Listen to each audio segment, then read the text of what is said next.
হযরত আলী রাদিয়াল্লাহু তাআলা আনহু দাওয়াতি কাজ শেষ করে বাড়ির দিকে ফিরছেন। হঠাৎ তিনি খেয়াল করে দেখলেন রাস্তার একপাশে একটি ফকির শুয়ে আছে।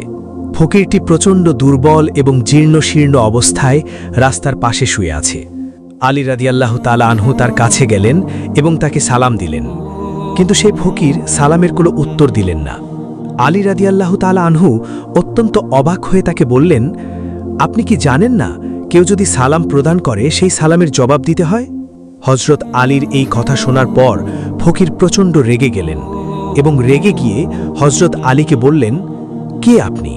আমাকে সালাম দিয়ে কি হবে? সালাম না দিয়ে যদি পারেন আমাকে একটু খাবার দিয়ে সহযোগিতা করুন। আজ 5 দিন ধরে আমি কিছুই খাই না। ক্ষুধার যন্ত্রণায় আমি জীর্ণ শীর্ণ অবস্থায় এখানে পড়ে আছি। ফকিরের এই রাগান্বিত কথা শুনে হযরত আলী রাদিয়াল্লাহু তাআলা আনহুর মনেও কিছুটা রাগ চলে আসলো। কিন্তু তখনই হযরত আলী রাদিয়াল্লাহু তাআলা আনহুর মনে পড়ল কোরআনের সেই আয়াতের কথা। এই আয়াতে আল্লাহ রাব্বুল আলামিন বলেছেন, তোমরা ফকির মিসকিনের সঙ্গে ধমক দিয়ে কিংবা রাগান্বিত হয়ে কথা বলবে না। হযরত আলী রাদিয়াল্লাহু তাআলা আনহু তার রাগ নিয়ন্ত্রণ করলেন এবং কোমল সুরে সেই ফকিরকে বললেন, আমার কাছে তো এখন কোনো খাবার নেই। আমি দাওয়াতি কাজ শেষ করে বাড়ির দিকে যাচ্ছি। একটু দূরেই আমার বাড়ি। আপনি যদি খাবার পেতে চান তাহলে আমার সঙ্গে আমার বাড়িতে চলুন। আমার বাড়িতে গেলে হয়তোবা আমি আপনাকে কিছু খাবার দিতে পারবো। ফকির বলল, আমি প্রচণ্ড দুর্বল। ক্ষুধার যন্ত্রণা আমাকে এতটাই কাবু করেছে আমি উঠে দাঁড়াতেও পারছি না। আমি কিভাবে আপনার সঙ্গে আপনার বাড়ি পর্যন্ত হেঁটে যাব? আপনার বাড়িতে আমি যেতে পারি যদি আপনি আমাকে কাঁধে করে নিয়ে যান। অতঃপর হযরত আলী রাদিয়াল্লাহু তাআলা আনহু ফকিরকে কাঁধে নিলেন এবং কাঁধে নিয়ে বাড়ির দিকে হাঁটতে শুরু করলেন। কিছুক্ষণ পর হযরত আলী বাড়িতে পৌঁছালেন এবং বাড়ির উঠানে সেই ফকিরকে শুইয়ে রাখলেন। তারপর ঘরের দরজায় গিয়ে সালাম দিলেন, আসসালামু আলাইকুম ইয়া আহলাল বারিত। ঘরের ভেতরে হযরত ফাতেমা রাদিয়াল্লাহু তাআলা আনহা এবং হাসান ও হোসাইন রাদিয়াল্লাহু তাআলা আনহু অবস্থান করছিলেন।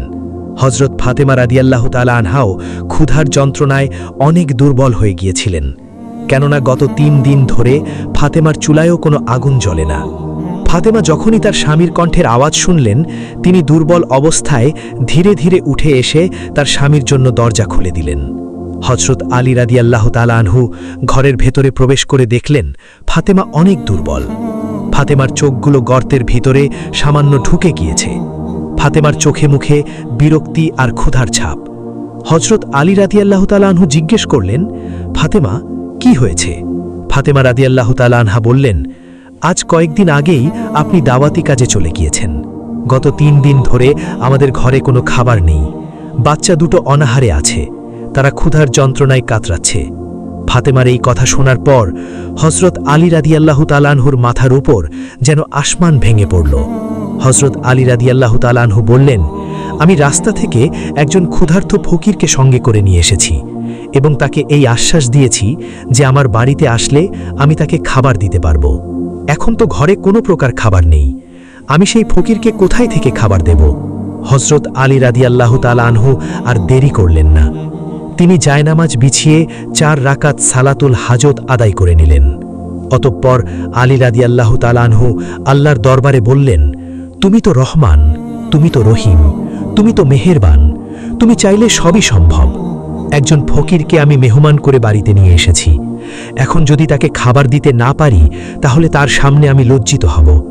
এ রাব্বুল আলামিন, তুমি আমার সম্মান রক্ষা করো, আমাকে সাহায্য করো। আমি আমার ক্ষুধার্ত স্ত্রীর জন্য খাবার চাই না, আমার ক্ষুধার্ত সন্তানদের জন্য খাবার চাই না। আমি শুধু সেই ফকিরকে দেবার জন্য তোমার দরবারে খাবার চাই। তুমি দয়া করে আমাকে সাহায্য করো, তোমার রহম দিয়ে আমাকে পরিপূর্ণ করো। হযরত আলী রাদিয়াল্লাহু তাআলা আনহুর এই দোয়া আল্লাহ রাব্বুল আলামিনের আরশে পৌঁছে গেল।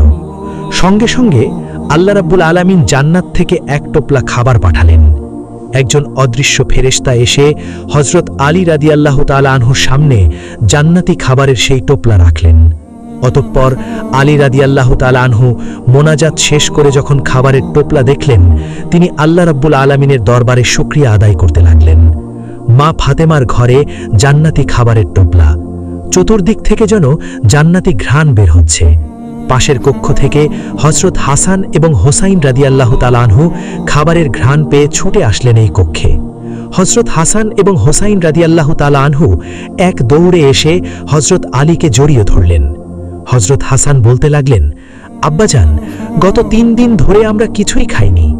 হযরত হোসাইন রাদিয়াল্লাহু তাআলা আনহু হাসানকে বললেন, ভাই আমার, মায়ের চেয়ে আমার বাবাই অনেক ভালো, কেননা গত 3 দিন ধরে মায়ের কাছে কতবার খাবার চাইলাম, মা একবারও আমাদের একটুও খাবার দিল না। আর দেখো না, বাবা আমাদের জন্য কত খাবার নিয়ে এসেছে। হোসাইনের এই কথা শুনে মা ফাতেমা রাদিয়াল্লাহু তাআলা আনহা মুচকি হাসলেন। হযরত আলী রাদিয়াল্লাহু তাআলা আনহু সকলের উদ্দেশ্যে বললেন, এই খাবার তোমাদের জন্য না, বাহিরে একজন ফকির অপেক্ষা করছে এবং আমি তাকে খাবার দেব বলে আল্লাহ রাব্বুল আলামিনের কাছ থেকে খাবার চেয়ে নিয়েছি। হযরত আলীর এমন কথার পর হোসাইন রাদিয়াল্লাহু তাআলা আনহু হযরত আলীর 2টি পা জড়িয়ে ধরলেন এবং চিৎকার করে কাঁদতে কাঁদতে বলতে লাগলেন, আব্বাজান, আমরা 3 দিন ধরে প্রচণ্ড ক্ষুধার্ত এবং তৃষ্ণার্ত, আপনি আমাদেরকে খাবার দিন, আমরা খেয়ে আমাদের ক্ষুধা নিবারণ করি। হযরত আলী রাদিয়াল্লাহু তাআলা আনহু অনেক বড় একটি পরীক্ষার সম্মুখীন হলেন। একদিকে তার স্ত্রী এবং সন্তান অনাহারে, অন্যদিকে সেই ভিক্ষুকও অনাহারে আছেন এবং ভিক্ষুককে কথা দিয়ে বাড়িতে নিয়ে এসেছেন। হযরত আলী এই সামান্য খাবারটুকু এখন কাকে দিবেন? হযরত আলী 2 দিকের কথা চিন্তা করে পাথরের মূর্তির মতো দাঁড়িয়ে আছেন। এমন সময় হযরত আলীর মনে পড়ল, আল্লাহ রাব্বুল আলামিন কোরআনুল কারিমে বলেছেন, নিশ্চয়ই সম্পদ এবং সন্তান হবে ফিতনার মূল কারণ। পবিত্র কোরআনের এই আয়াত মনে পড়ার পর হযরত আলী সিদ্ধান্ত নিলেন, এই খাবারের একমাত্র হকদার ফকির, এতএব সেই ফকিরকেই এই খাবার দিতে হবে। হযরত আলী এবার বাম হাত দিয়ে হোসাইনকে এক ঝটকায় দূরে ফেলে দিলেন। তারপর ঘর থেকে বের হলেন ভিক্ষুককে খাবার দেবার জন্য। হযরত আলী ঘর থেকে যখনই বের হলেন, তিনি এক অবাক দৃশ্য দেখলেন। তিনি দেখলেন ভিক্ষুক দাঁড়িয়ে দাঁড়িয়ে মুচকি হাসছে। যে ভিক্ষুক রাস্তার পাশে জীর্ণশীর্ণ অবস্থায় পড়েছিল, তাকে কাঁধে করে বাড়িতে নিয়ে আসতে হয়েছে। সেই ভিক্ষুক এখন উঠে দাঁড়িয়েছে এবং আলীর দিকে তাকিয়ে মুচকি মুচকি হাসছে। হযরত আলী রাদিয়াল্লাহু তাআলা আনহু বললেন, কে আপনি? একটু আগেই তো আপনি রাস্তায় জীর্ণশীর্ণ অবস্থায় পড়েছিলেন। আপনি এতটাই দুর্বল ছিলেন যে আপনাকে কাঁধে করে আমি এখানে নিয়ে এসেছি, আর এখন আপনি উঠে দাঁড়িয়েছেন এবং মুচকি হাসছেন। আর আপনাকে সালাম দিয়েছিলাম কবে? সেই সালামের জবাব আপনি এখন দিলেন? সেই ফকির তখন বলল, হে আসাদুল্লাহিল গালিব আলী, আমি আর কেউ নই, আমি আল্লাহ রাব্বুল আলামিনের রহমতের ফেরেশতা। আমি আপনাকে পরীক্ষা করার জন্যই সবকিছু করেছি। নবীর সাহাবীদের মধ্যে আপনি এমন একজন ব্যক্তি, আপনি একসঙ্গে এতগুলো ডিগ্রি অর্জন করেছেন, নবীর আর অন্য কোনো সাহাবী অর্জন করতে পারেনি। একদিকে আপনি আসাদুল্লাহিল গালিব, কাফেরদের জন্য সিংহ, অন্যদিকে রাসূল সাল্লাল্লাহু আলাইহি ওয়াসাল্লাম বলেছেন, আমি হলাম জ্ঞানের রাজ্য, আর সেই রাজ্যে প্রবেশের দরজা হলো হযরত আলী। অন্যদিকে আল্লাহ রাব্বুল আলামিন আপনাকে প্রচণ্ড শক্তি দান করেছেন, এই যুগের শ্রেষ্ঠ বীর পালোয়ান আপনি। অন্যদিকে খাতুনে জান্নাত, যিনি জান্নাতি মহিলাদের সর্দারিনী হবেন, তার স্বামী আপনি। অন্যদিকে হাসান হোসাইন, যারা জান্নাতি যুবকদের সর্দার হবে, তাদের পিতা আপনি। অন্যদিকে আশারাতুল মুবাশশারার সদস্য আপনি। জান্নাতি 10 জন সুসংবাদ প্রাপ্ত ব্যক্তির 4 নম্বরে রয়েছেন আপনি। আপনি একমাত্র সাহাবী যিনি এতগুলো গুণে গুণান্বিত হয়েছেন। আপনার প্রতি আল্লাহ রাব্বুল আলামিন রাজি খুশি হয়ে আপনাকে এতগুলো গুণে গুণান্বিত করেছেন। এই খাবারের একমাত্র হকদার হলো আপনার পরিবারের সদস্যগণ। আপনি তাদেরকে এই খাবার প্রদান করুন।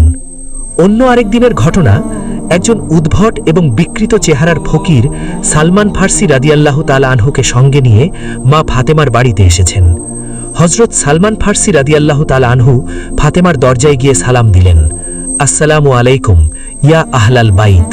হযরত ফাতেমা রাদিয়াল্লাহু তাআলা আনহা পর্দার অন্তরাল থেকে সালামের উত্তর দিলেন এবং বললেন, কে আপনি? সালমান ফার্সি রাদিয়াল্লাহু তাআলা আনহু বললেন, আপনার পিতা আল্লাহর পয়গাম্বর আমাকে পাঠিয়েছে। আমার সাথে একজন ভিক্ষুক আছে। এই ভিক্ষুক আপনার পিতার কাছে গিয়েছিল, কিন্তু আপনার পিতার কাছে কিছুই নেই ভিক্ষা দেবার মতো। এজন্য এই ভিক্ষুককে আপনার বাড়িতে পাঠিয়েছেন এবং আপনার পিতা বলেছেন আপনি যেন এই ভিক্ষুককে কিছু দিয়ে সাহায্য করেন। হযরত ফাতেমা রাদিয়াল্লাহু তাআলা আনহা বললেন, আমার ঘরে তো তেমন কিছুই নেই, এই ভিক্ষুককে আমি কি দিয়ে সাহায্য করব? তবে হ্যাঁ, আমার পছন্দের একটি চাদর আছে, আমি এই চাদরটি আপনাকে দিচ্ছি। আপনি এই চাদরটি ইহুদির বাড়িতে বন্ধক রেখে সেখান থেকে যে অর্থ পাবেন সেই অর্থগুলো এই ভিক্ষুককে দিয়ে দিবেন। হযরত সালমান ফার্সি সেই চাদরটি নিয়ে ইহুদির বাড়িতে গেলেন এবং ইহুদিকে বললেন, এই চাদরটি বন্ধক নিন। ইহুদি চাদরটি হাতে নিয়ে অত্যন্ত চমকে গেলেন। ইহুদি জিজ্ঞেস করলেন, এই চাদরটি কার? সালমান ফার্সি রাদিয়াল্লাহু তাআলা আনহু বললেন, এই চাদরটি আমাদের বিশ্বনবীর মেয়ে ফাতেমার চাদর। ইহুদি চাদরটি নিয়ে ঘরের ভিতর প্রবেশ করলেন এবং অনেকক্ষণ সময় পর ইহুদি ফিরে এলো।